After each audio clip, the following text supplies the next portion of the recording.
할렐루야. 알기 쉬운 조직장의 저자 김윤환 목사입니다. 오늘부터는 구원론을 시작하면서 먼저 성령과 구원론의 관계를 알아보면서 여러분과 함께 은혜를 나눠보고자 합니다. 먼저 구원론에 대한 서론 부분을 말씀드려 보도록 하겠습니다. 진리를 말하는 것이 거짓말하기보다 더 고통스러운 세상이 되어버린 현실이라고 말한 영국의 철학자 비트겐슈타인의 말을 생각해 봅니다. 근래 들어 한국 교회는 진리의 말씀을 복음으로 이해하고 믿기보다는 종말론의 이적을 보고 기복신앙에 매료되어 몰려다니면서 하나님을 알려는 마음보다는 자기 중심에 도취되어 버린 성도들의 모습을 바라보면 마음이 안타깝습니다. 저는 얼마 전 유명한 부흥 강사 목사가 광화문에서 집회를 인도한다기에 방송을 접한 적이 있습니다. 그런데 이 목사님 하는 말이, 여러분 성령이 나타나면 이렇게 하라 저렇게 하라 하는 말을 듣다가 더 듣게 민망하여 채널을 돌려버린 경험이 있다고 앞에서 말한 적이 있습니다. 이름 속자만 되면 누구나 알만한 목사님인데, 이 목사님 역시 교리보다는 자기 생각으로 설교하고 있다는 결론이고, 성경을 자의적으로 해석하고 지나온 교회사를 돌아보지 않고 성경에서 이탈했기 때문이라고 저는 그렇게 나름대로 생각했습니다. 초대교회 이후 시방까지 구원론을 알고 구원받기를 소망하는 신앙보다는 도처에 자리 잡고 있는 교회의 종말론 신봉자들은 성경을 교리적으로 가르치지 못하였고, 더더구나 짧은 역사의 한국 교회를 뒤돌아다 볼 때 올바른 가르침이 없고 잘못된 가르침 때문에 많은 사람들이 정신박약 증세 현상이 일어나고 가산을 탕진하고 가족이 붕괴되어 가고 있는데, 구원의 손길을 내미는 사람은 없고 신비주의와 기복신앙에 허우되는 참혹한 현실은 우리를 슬프게 합니다. 그럼에도 왜 종말론과 신비주의는 사그라지지 않고 추종자들은 날이 갈수록 늘어만 가는 것을 생각해 봅니다. 전적으로 교회들의 잘못이라고 저는 생각합니다. 목사들이 구령사업에 몸을 던지는 것이 아니라 성공한 목사가 되기 위하여 가난해야 될 심령에 욕심과 욕구 욕망으로 가득 찬 목회꾼들이 되어 성도들의 가슴에 구원의 확신을 심어주지 못하고, 일부 목사들은 성도들이 맹목적인 충성심과 각종 헌금을 강요하면서도 올바른 교리를 가르치지 못하고 성도들 가슴에 구원의 확신을 심어주는데 진력하여 진정 하늘의 상급을 바라보고 목회하려는 의지가 없기 때문이라는 논리입니다. 우리 주위에는 신학교가 우주꿈처럼 생겨나고 난립된 신학교는 조직신학을 가르치기보다는 이상한 이름의 신학이라는 비명으로 대충 가르치고 장사 속으로 운영되고 있습니다. 목사 후보생들이 영성훈련과 반드시 가르쳐야 할 필수 과목인 조직신학을 가르치지 않게 목사가 되어 목회 일선에서 성도들의 가슴에 구원의 확신을 심어주지 못하기에 때가 이르기 전 사람의 말로 소란을 피우는 것은 전부 거짓 선지자들의 소행이므로 주님 오시는 그날까지 흔들리지 말고 주께 굳게 붙어 있으라고 한 사도행전 11장 23절 말씀을 간과했기 때문이라고 생각합니다. 목사들이 환상과 계시를 구분하지 못하고 환상에 매달려 일부에서는 환상을 보고 자기가 종말에 대한 어떤 계시를 받고 구원의 도를 득도한 것처럼 떠드는데 사람들이 몰려듭니다. 어떤 사람은 마치 자기가 재림 예수인 것처럼 행세하는가 하면, 어떤 종파는 종파 사람들은 자기들만이 구원받은 것처럼 구원받은 표를 보이라고 하는데 어떤 대책이 없습니다. 이와 같은 현상들은 조직신학의 미비로 구원론에 대한 교리를 모르는 데서부터 오는 것입니다. 유튜브 방송에서 보니 어느 전도사라는 사람이 자기가 하나님으로부터 피레림의 의식을 치러야 구원받는다는 계시를 받았다면서 사람들을 모아놓고 무당들 굿하는 모양으로 힐옷을 입고 알아들을 수 없는 말을 하면서 어떤 의식을 치르고 있는데 사람들이 모여든 모습을 보았습니다. 가슴이 답답합니다 하고 가슴이 답답하였습니다. 이는 첫째는 목사들이 잘못된 가르침이 있었기 때문이고 둘째는 조직제학을 배우지 못했기 때문에 구원론을 모르고 하나님을 알지 못하고 있다는 부끄러운 고백일 수밖에 없습니다. 지금까지 배운 바와 같이 그리스도는 인간 구원을 위해 죽으시고 부활하심으로 객관적이고도 역사적 사실인 구속사역을 수행하셨습니다. 구원론은 이러한 그리스도의 구속사역이 성령의 사역을 통하여 성도들 각인에게 적용되는 전 과정을 기술하여 하나님의 선택감을 받은 자들이 그리스도와 연합으로 구원을 이룰 수 있다는 사실을 알게 합니다. 그렇다면 어떠한 순서를 거쳐 어떻게 완전한 구원에 이르게 되는지 성경을 중심으로 구원을 배워보도록 하겠습니다. 제1장 구원론과 성령. 첫째, 성령과 말씀의 관계. 에베소 6장 10절 17절 너희는 종말로 너희가 주 안에서와 그 힘의 능력으로 강건해지고 마귀 괴계를 이기 대적하기 위하여 하나님의 전신갑주를 입으라. 이는 악한 날에 너희가 등이 대적하고 모든 일을 행한 후에 서기 위함이라. 그런즉 서도 진리로 허리띠를 띠고 의의 흉매를 붙이고 평안의 복음에 예비한 신을 신고 모든 교대 믿음의 방패를 가지고 이로써 등이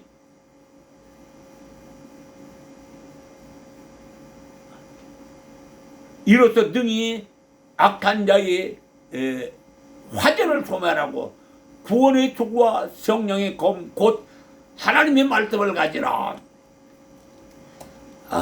이 말씀을 종말을 대비하여 구원을 전개하기 위한 성도들이 갖춰야 할 도리를 말합니다. 말씀으로 전신갑주라는 말씀은 하나님의 말씀이고 성도가 말씀으로 무장할 때 성령이 함께 하심으로 사단의 권세를 이길 수 있기 때문입니다. 하나님의 말씀과 성령은 항상 함께 하실 때 성도를 보호하시고 적들과 싸워서 이길 수 있기 때문입니다. 적을 알고 싸우면 백전백승할 수 있다 한 손자병법의 한 구절처럼 사람에게 안다는 지식이 얼마나 중요한가를 말해주고 있습니다. 에스겔서 33장 7절 말씀을 내가 명을 조차 대언하니 대언할 때 소리가 나고 움직이더니 이뼈 저뼈가 들어맞아서 뼈들이 서로 연락하더라. 저는 성령문에서 말씀드렸듯이 성령과 말씀이 연합하여 제 가운데 죽은 마음에 들어가서 사단의 권세를 끌어내고 믿음의 의로 새로운 생명을 일으킵니다. 따라서 우리는 성령과 말씀이 분리된 하나님이 두 도구로 보는 것이 아니라 성령께서 죽은 마음에 들어와서 생명의 믿음을 일으키기 위해서 말씀의 도구를 사용하도록 하나님께 보내심을 받아서 성령께서 일하신다는 사실을 이해해야 합니다. 그러므로 말씀과 성령을 분리하여 생각한다는 것은 어리석은 생각일 뿐입니다. 둘째, 성령과 구원론의 관계. 인간 구원은 삼위 하나님의 공동 작업으로 이루어진 것입니다. 즉 성부 하나님은 구원을 작정하시고 인간을 창조하셨고, 하나님의 말씀을 듣지 않고 타락하자 인간 구원을 하시기 위하여 예정하셨습니다. 요한복음 11장 7절, 지금 저희는 아버지께서 내게 주신 것이자 아버지께로서 온 것인 줄 알았나이다. 예수님은 십자가에서 피 흘려 죽으심으로 구원의 계획을 성취하셨음을 선포하셨습니다. 예수께서 보내심하고 약속하신 보혜사 성령과 구원론의 관계를 나누어 말할 수는 있어도 성령의 역사가 없으면 구원이 성립될 수 없습니다. 그러므로 보혜사 성령께서는 그 구속의 효과가 개인에게 적용되도록 중재하심으로 성도의 구원을 이루게 나눠올립니다. 사도행전 1장 8절, 오직 성령이 너에게 임하시면 권능을 받고 예루살렘과 온 유대와 사마리아 땅끝까지 이르러 내 증인이 되리라 하시니라. 성령이 임하시지 않으면 전도도 구원의 계획도 성취할 수 없음을 말합니다. 그러므로 오늘날 목회자들이 성령의 올바른 이해가 없이 인간의 생각으로 교회를 운영하다 보니 성공한 목사들은 자기들 자체에게 교회를 세습시켜 주려고 하고 있습니다.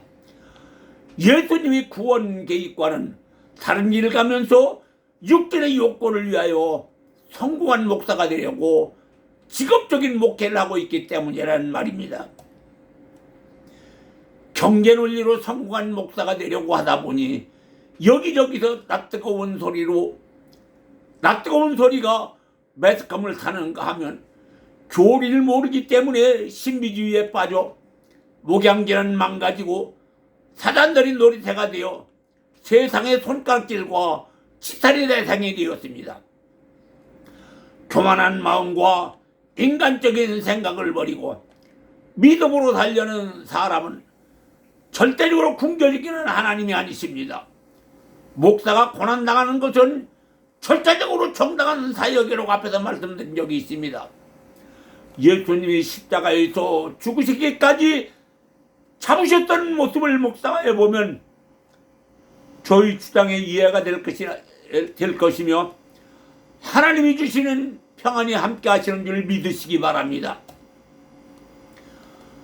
세 번째, 감사의 의미를 정확하게 알려주라. 말라기서 3장 10절, 만군의 여호와가 이르노라, 너희 온 자는 11조를 창고에 들여 너희 집에 양식이 있게 하고 그것으로 나를 시험하여 내가 하늘문을 열고 너희에게 복을 쌓을 곳이 없도록 붙지 아니하나 보라. 많은 목사들이 이 말씀을 인용하여 성도들에게 11조와 각종 명목의 헌금을 강요하며 치부하려고 하지만 이 말씀이 있을 때 시대적 배경을 구분하고 당시의 유대인들이 신앙생활하는 모습을 하나님이 보시고 하신 말씀을 묵상하여 보면 하나님께서 유대인들에게 온전한 11조를 요구한 것은 그들에게 온전한 믿음을 요구하신 것이라고 판단되어집니다. 하나님은 인간들에게 재물을 요구하실 정도로 가난한 하나님이 아니십니다. 만유의 주 되신 하나님이십니다. 저는 얼마 전 1970, 80년대 건강의 상징이었던 뽀빠 이상용 씨의 근황을 듣고 느낀 바가 있습니다.